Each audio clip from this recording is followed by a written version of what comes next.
Thanks so much, Neil, and thanks again to all the panelists. Next slide, Quincy. I'm just going to briefly walk you through the roadmap and what do we mean when we say the roadmap, the activities, the resource requirements involved with that. Next slide. So if you looked at our Hep B operational research roadmap report, you've seen this graphic probably. When we say the roadmap, this is really the main visual and call to action that we're talking about. And in developing the roadmap through the consultative process, we wanted to look at what activities are needed to stimulate, align, and sustain investments in hepatitis B research, operational research, to achieve the expansion of care that we've been talking about today.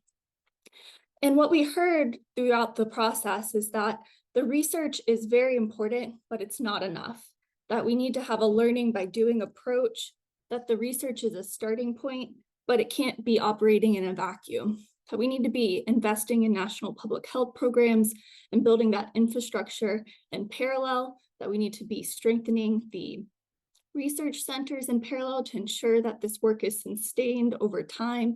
And we need to be thinking about the plan to communicate and disseminate this research so we achieve the scale up that's desired in the end. Next slide.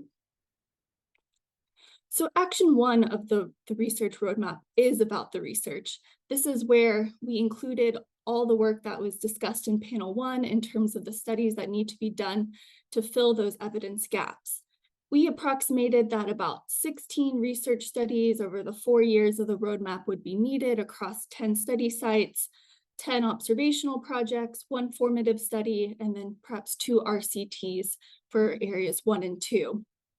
Action 1 is about coordinating those studies. We propose building a coordinating center that could manage the funding for the studies and also ensure that learnings are being disseminated across those studies, and then implementing them and monitoring them over the time period of the roadmap. Next slide. Action 2 is really about engagement of the national public health programs, where these studies are being conducted, but also more broadly. It's about building that buy-in with government leaders and ensure that there is demand for integrating the findings of the research studies into public health practice in the long term. This action involves strengthening infrastructure in countries, the health IT, the laboratories, the clinical delivery, but also looking for ways to engage the governments in the actual conduction of the research, perhaps looking at integration of hepatitis B care with other programs. The government is the best pathway to ensuring that those integration opportunities are available, and also involving them in the real world practical assessments of the health economics of these program models and looking at cost effectiveness in particular. So we proposed, in addition to funding the research sites to conduct the key research studies, that there would also be funding available for engagement of those national governments and also for the health economics research required. Next slide. So this slide is about action 3, which is about strengthening centers to conduct the research. Here we need to look at not only investing in the research centers that are receiving the funding from the studies in the roadmap, but also long-term building that network of centers across the regions of high burden hepatitis B countries, where that research can grow over time to not only answer these immediate and urgent evidence gaps, but also answer questions that are going to evolve over time. Here we point out a need to invest in the infrastructure, the training of staff, and also building that community of practice for researchers to come and share lessons learned and best practices. This really builds on what Hale was talking about in the last panel. So we propose, in addition to the research funding received for the conduction of the research, the engagement of the national public health authorities, also funding to build that capacity. Next slide.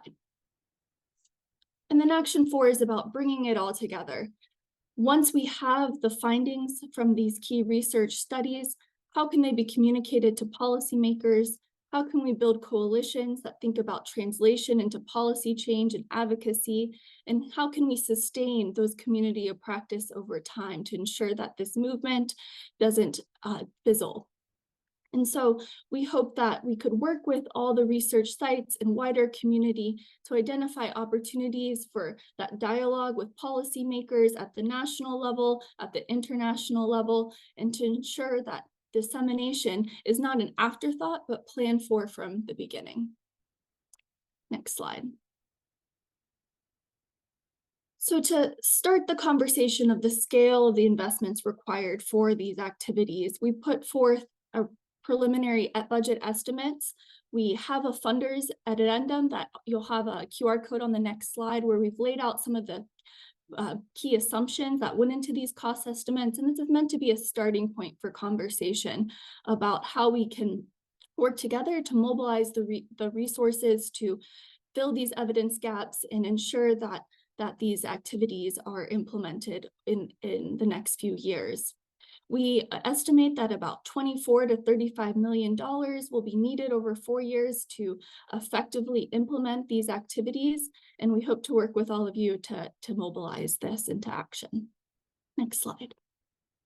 And here's a QR code where you can go to our website where you can see the full report if you haven't already, and also download this funders addendum where we outline these key assumptions and these cost estimates. And we're always happy to answer questions on this.